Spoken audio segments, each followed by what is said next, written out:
Hello, everyone, and thank you for joining us today. Welcome to the fourth session of our Cloud Evolution webinar series, which has been developed to explore the latest trends and innovations shaping the data center landscape that you need to be aware of in this era of great change. My name is Brian Baum, Corporate Marketing and Communications Manager at Siemon, and I'm excited to be joined today by Tony Walker, Siemon's Fiber Product Marketing Manager. As always with the Siemon Tech Talk, if you have any questions during the session, please enter them into the panel provided on the right-hand side, and we'll have a short Q&A session at the end to address them. Okay, Tony, over to you. Thanks, Brian. Good morning, afternoon, evening, everybody. As you can see, I'm on my camera right now, but I'm going to turn it off because I do have some bandwidth issues here in my home office. But again, if you have any questions, please feel free to use the chat window, and we'll go ahead and get started. And this. So as Brian said, I'm Tony Walker, the Global Fiber Product Marketing Manager for Siemon, and I've spent over 20 years in the passive infrastructure market talking about structured cabling solutions designed to support global network deployments. So I spent a fair bit of time understanding customer requirements and then trying to translate those into better solutions in the marketplace today. And so today we're going to be discussing how to avoid compromising when looking at ultra high density environments. In today's agenda, we're doing things that I like to call setting the stage, and that includes things like a definition of what is ultra high density versus high density, what are some of the important markets. We're going to talk about some of the applications. This is not meant to be an all-inclusive list, but the most popular applications right now. We'll also do a deep dive on how not to compromise in designing your ultra high density networks, paying particular attention to things to focus on. And then finally, I couldn't let you go without taking a minute to highlight some of the solutions Siemon has for both high density and ultra high density environments.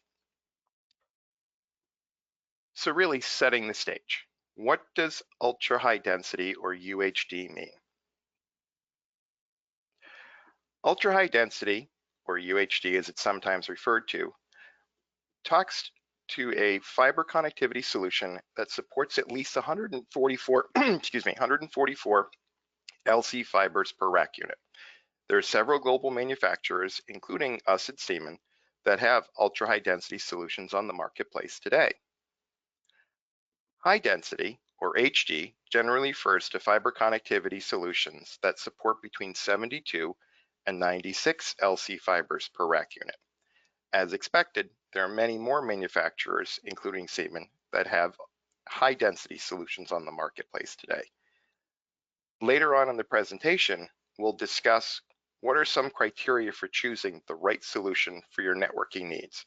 But it's important, again, to set the stage properly to understand when we talk about ultra high density, we're really talking about 144 fibers per rack unit. So another important part of setting the stage is to talk about market growth rates. People say data centers are growing, data is growing, data usage is growing, but is it really? And so we're going to spend a few minutes talking about different market segments and different ways to look at it to really digest these growth rates. Overall, data centers are growing between 11.5 and 11.8% annually. It's still a very robust market. Excuse me. Here you see a very busy chart highlighting some important information about general data center growth rates. We're going to walk through this together. The first here is market share by component, hardware, software, and services. As you can see, hardware represents 30% of total data center spend, software is approximately 45%, and services rounding out the rest at 25% of total market spend. Remember, these are all global numbers, so your individual region may vary slightly. But when we look at that, passive infrastructure solutions, otherwise known as structured cabling solutions or fiber connectivity solutions, are included in that 30% category. Next, we have market share overview for data center infrastructure. That's this center chart right here. You can see in 2023, The revenue alone for this segment was $22.6 billion US dollars, with a year-over-year growth rate of over 11.5%, which means when you get to 2030, it's looking to be a $48.5 billion market. That's 100% growth in the next 7 years. That's pretty astonishing growth rate, if you ask me. You know, some of the companies that are leading this tremendous growth trend are the names you would expect: Hewlett Packard, Juniper, Arista, and NVIDIA, to name a few. You see others listed below.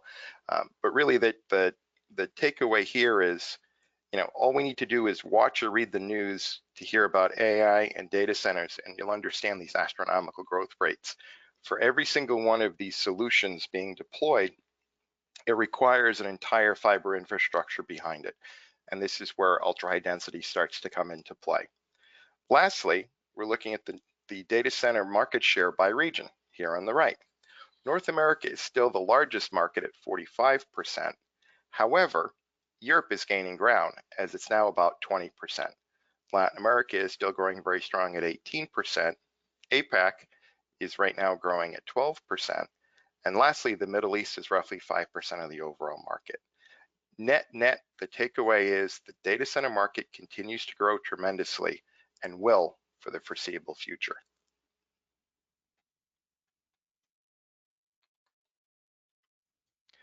But it's also important to note that growth is not just limited to the data center.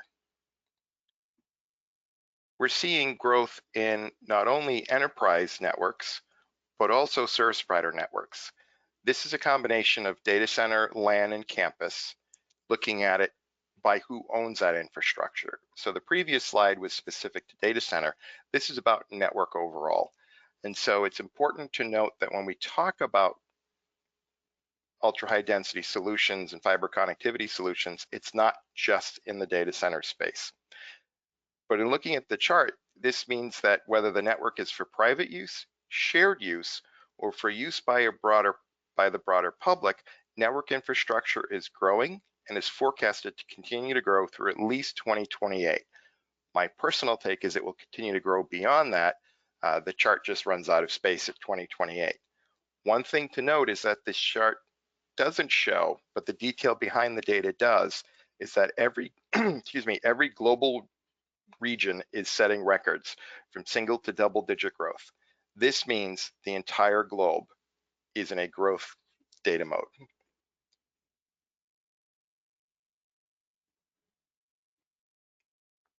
One of the biggest catalysts for network infrastructure growth is the advent of artificial intelligence.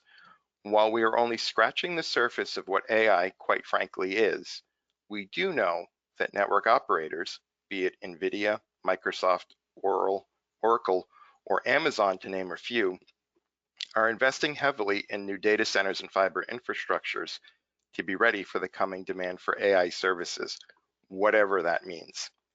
We are seeing a resurgence for both Ethernet and InfiniBand specific networks, with network speeds growing from the average of 100 gig to over 400 and 800 gig, with 1.6 and 3.2 terabit speeds currently in the lab right around the corner. This chart shows shipment of millions of ports. And think about that for a moment. In 2021, we barely shipped any ports dedicated to artificial intelligence. By 2027, we're expected to ship almost 35 million ports specific to AI infrastructure. Every single one of those ports will need fiber connectivity behind it. That's an unbelievable statistic we didn't even think about a few years ago. Recently, Siemon hosted an AI-specific webinar that is available on demand at siemon.com/cloudevo for reviewing pleasure. I highly recommend, if you're interested in the AI topic, to join us for that deep dive. It was extremely informative.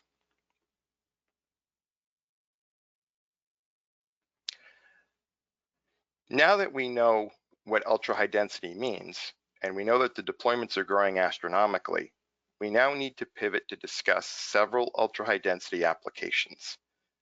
This list is again not meant to be all-inclusive, more of a focus on those applications that are deploying ultra-high density solutions that make the most sense today. The largest category of ultra-high density applications is in the data center space. Specifically, we're going to look at co-location networks, cloud service providers, and AI-specific data centers. Let's take a deeper look at each now. First off, as usual with me, I like to make sure we're talking about the same entities. So let's start off with a quick definition. A co-location center, or carrier hotel, is a type of data center where equipment, space, and bandwidth are available for rental or retail customers. What does that mean?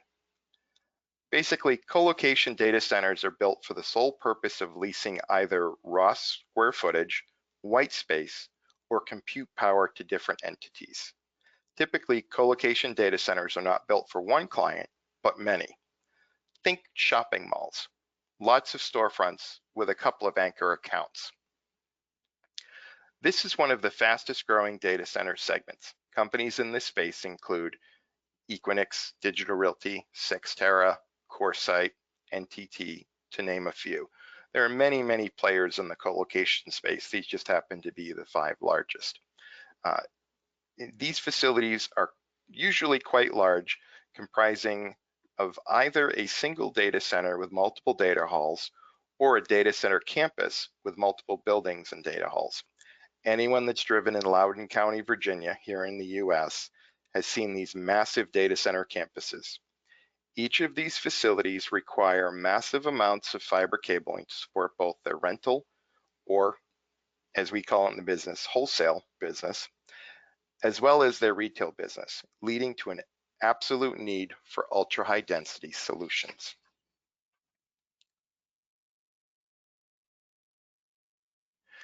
Cloud service providers are a relatively new segment to the data center market.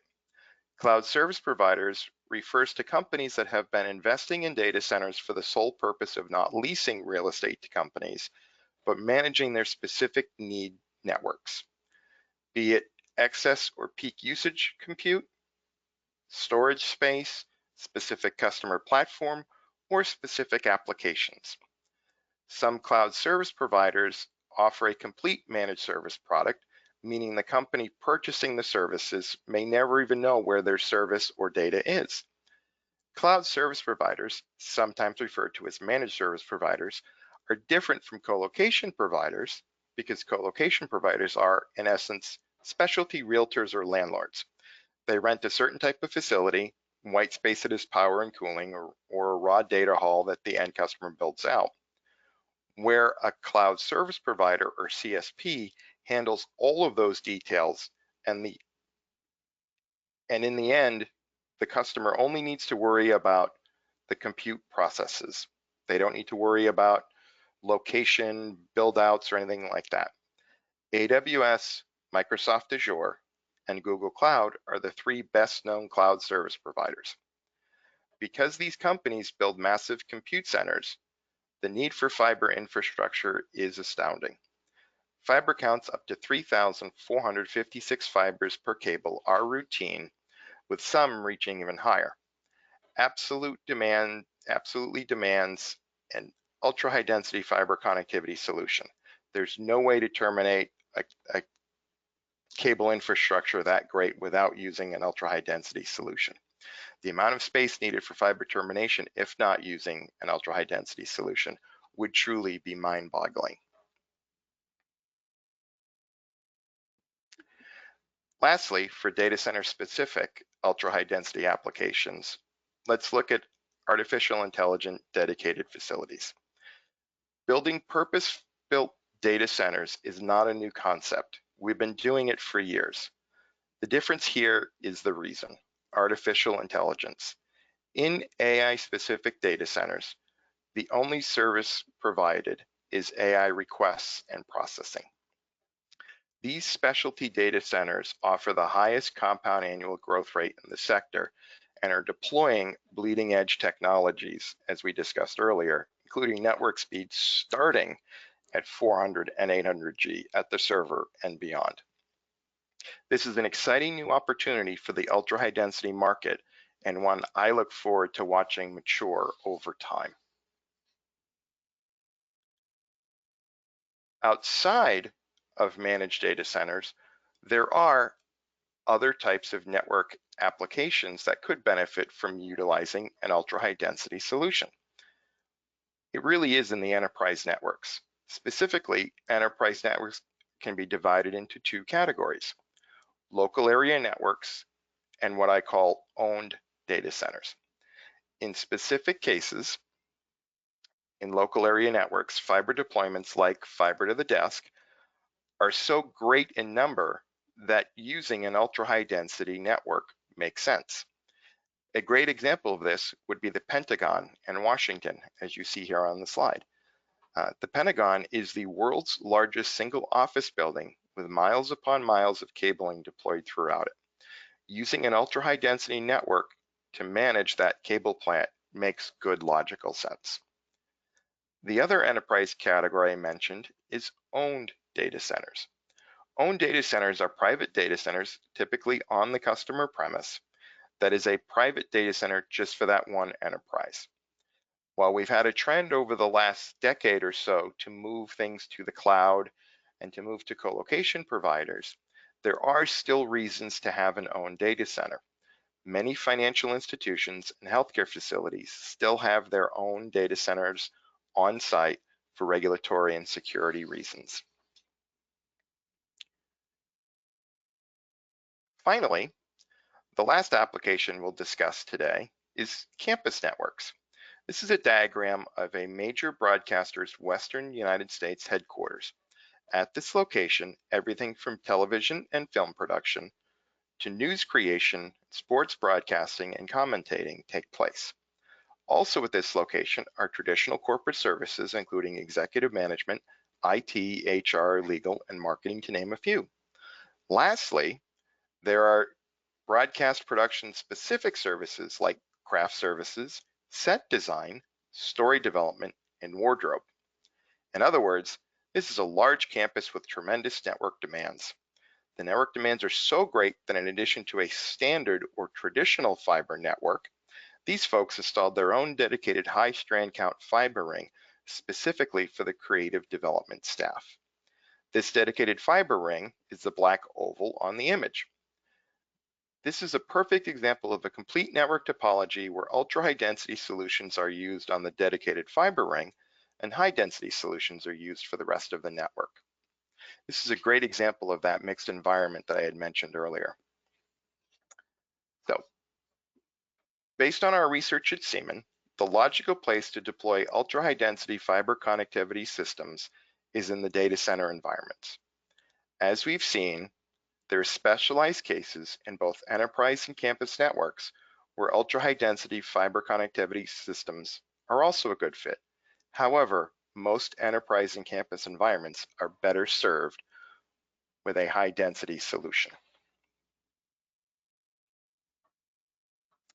So, the heart of the matter, how do we make sure we don't compromise on our ultra-high density deployments? When deploying an ultra-high density fiber connectivity solution, there are several things to focus on. We're going to look at each one in detail. The first thing to consider are the fiber applications. There's several questions that should be answered before deciding on not only if ultra-high density is the right solution, but also which ultra-high density solution is best. Looking at the fiber applications, questions like, how will fiber cables and connectivity be terminated? Will it be factory terminated plug-and-play harnesses with connectorized trunks using either MTP or LC connectors? Will the fiber connectors be terminated in the field? Is there a need to transition from a multi-fiber connector, like an MPO or MTP, to a single fiber connector, like an LC? How many individual fibers are you willing to manage? Or would you prefer to manage fewer high strand count cables? How many total fibers are going to be deployed today? How many will be deployed in the future? Our extensive experience has found that it makes most sense to deploy factory terminated MTP fiber trunks interconnecting the network with an ultra-high density fiber connectivity solution leveraging plug-and-play fiber transition modules. The plug-and-play fiber transition module transitions multi-fiber connectors, i.e. MTP, to individual connectors, LC, in an easy-to-mount plastic module. Excuse me. This technology supports the network operator utilization of a single jacket multi-fiber cable in the interconnection while using single or dual strand fiber jumpers at the end device. What this basically means is you're allowed to reduce the number of cables, individual cables in your data center when running between rack to rack or row to row or active device to active device. By using that, you need to have that plug and play transition module in there to step from your multi-fiber cable to a single fiber cable. The second area that we're going to focus on is about expertise. Yeah, it really is, you want to make sure that you're working with somebody that is focused on structured cabling solutions. How long have they been working in structured cabling solutions? Is structured cabling the only thing they manufacture?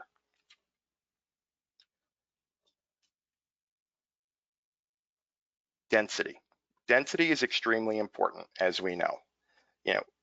What is the amount of fiber being deployed today? How much fiber is going to be deployed in the coming future? How many applications are being terminated in this area of the network? How many fibers are you terminating per rack unit? All of these questions feed into how much density you need per rack.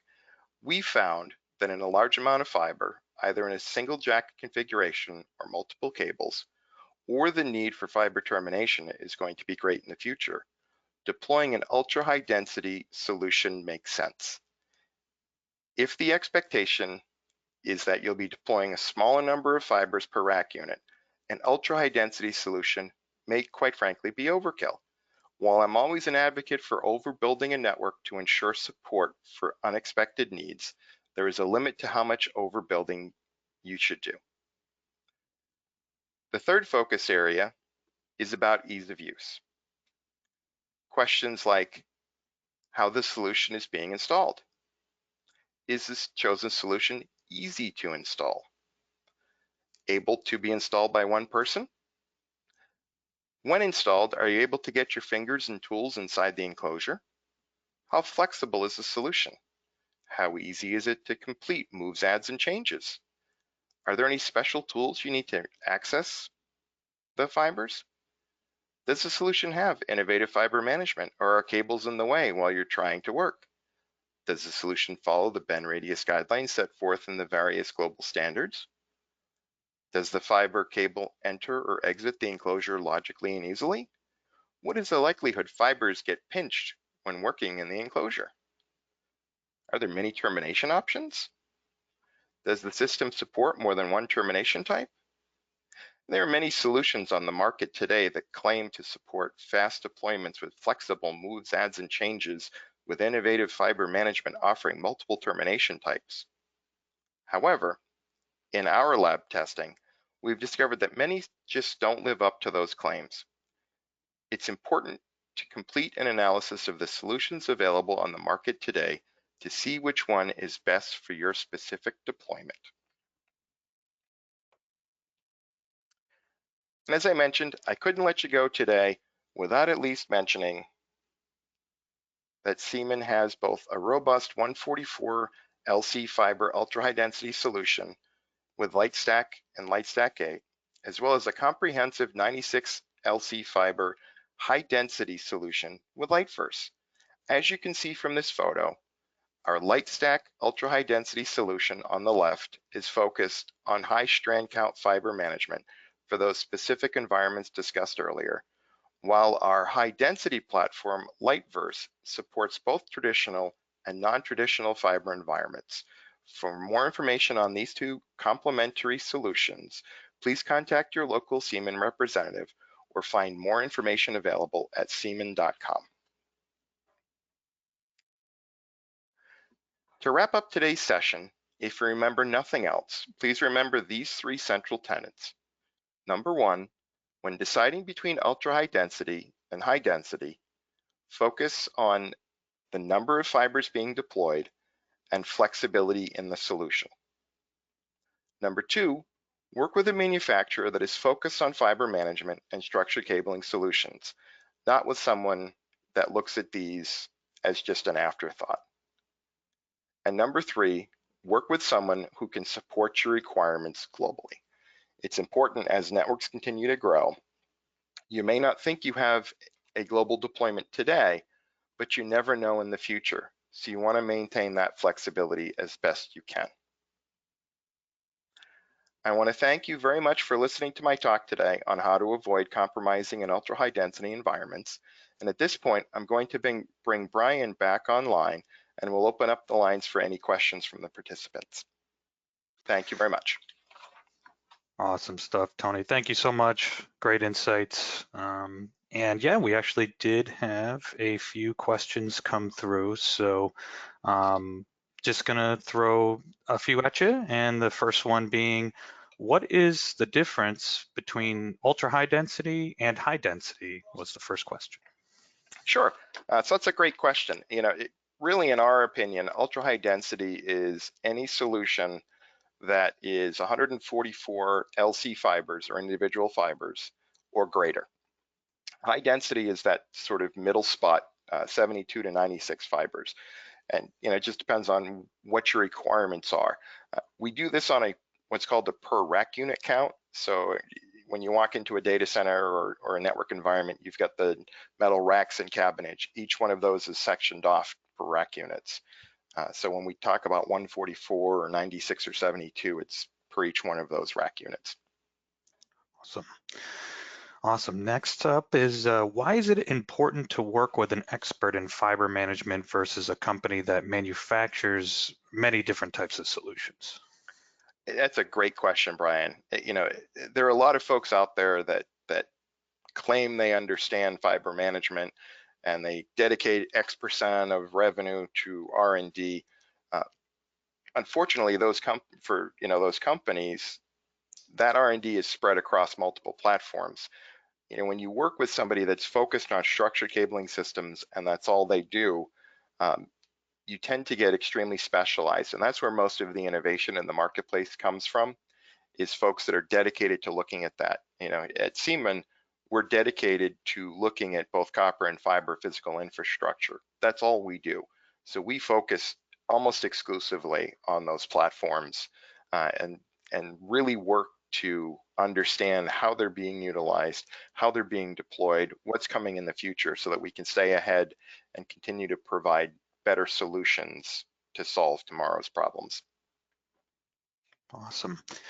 And Tony, yeah, we're actually having some questions populate in as you're answering, so I'm going to throw a few at you here. One Sure. just came in that asks, is the MTP or MPO gender changeable trunk cable better for uses in data centers compared with those to usual MPO trunk cables?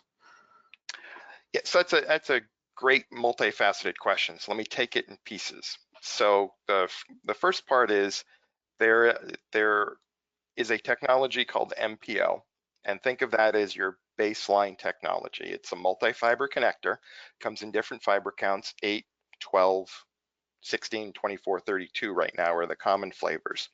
And what that means is you can take an 8-fiber cable or an 8-strand count fiber cable and terminate it on that one connector. So instead of having 8 connectors or 4 duplex connectors, you have one. It's a bigger connector. That's base level technology. There is a specific company called US Connect that has taken that and enhanced that technology and created something called an MTP. While it still has the same form factor of an MPO, there are some mechanical differences to make it a slightly better connector. They took it a step further because one of the requirements when selecting a multi-fiber connector like that is you have to specify your fiber polarity. And you also have to specify your gender, whether you want it pinned or unpinned. With their latest connector, the MTP Pro, which we offer on our trunks and our MTP jumpers, you have the ability to not only change your polarity, but change your pinned or unpinned status in the field. In the past, it was very difficult. And if anybody's ever done this out there listening, you know what I'm talking about. It was very difficult to change either the pins or the polarity of the older connectors. With the MTP Pro, it's very easy to do that in the field. There is a price premium for that because, you know, like any good company, US Connect will charge for that flexibility. But if I were deploying a next generation data center to come online tomorrow, I'd be looking at that connector as my primary one for sure. Awesome. So yeah, so more questions have rolled in, Tony. One is pretty open-ended, so curious to get your 2 cents on it. It was, is the recommendation SM, which I presume is single mode fiber, best for AI data center environments? Yeah, that might be tough to answer given there's a lot of dependencies, I presume. Yeah, but I'll give it my best shot. Looking at my crystal ball and where I think networks will be going and network speeds will be going, I would recommend moving to more of a single mode platform. Really the difference between single mode and multi-mode is multi-mode gives you better performance at shorter distances. Single mode has always been known as the longer distance solution. So most telcos have had a single mode network for years, and most enterprises have used multi-mode. And that primarily had to do with not only the distance, but also the cost of the optics. As the multi-mode optics were always less expensive. As the cost of the single mode optics have come down, it's not parity yet, so it's not one for one, but it's much better than it has been in the past. Single mode has become more adopted in the enterprise sector. Looking forward, when we start talking about 800G, 1.6T, 3.2, who knows where we're going to go from there. Most of those applications are starting out as single mode applications. Will it end that way? Not sure. But to hedge and to be on the safe side of things, I'd be looking at deploying a single mode network. And Great, that's just Tony. my personal opinion. Yeah, awesome. We did have another question roll in, but it might be better offline. The question is, what's the recommendation if we have a small data center that's 2 racks for fiber? So perhaps a question for offline, given the dependencies involved. But Yeah, there's a yeah, lot of different variables to try to answer that here. exactly. Okay. And then the final question, Tony, is how do I know if ultra high density or high density is right for me? Well, Brian, that really just depends on what you think your fiber deployments will look like in the future. If you think you're going to have a smaller network, like we've just kind of heard, 2 racks, a couple of fibers, not that big of a deployment, HD makes perfect sense for that type of environment. If you're looking at deploying, hundreds of fibers, maybe thousands of fibers across your facility or multiple facilities, HD or UHD may make sense. It really just depends on how much flexibility is built into the solution and what the density requirements are on a per rack unit basis. Okay. Well, great. That's all the questions that I have seen have come through. Tony, thank you so much. Before we close today's session, I'd like to say a huge thank you to you all for joining us and to Tony for his time and excellent insights. We hope you found this session interesting and look forward to seeing you at our other cloud evolution sessions throughout the coming months. Please head to Siemon.com/cloudevo, that's CLOUDEVO, to register your place.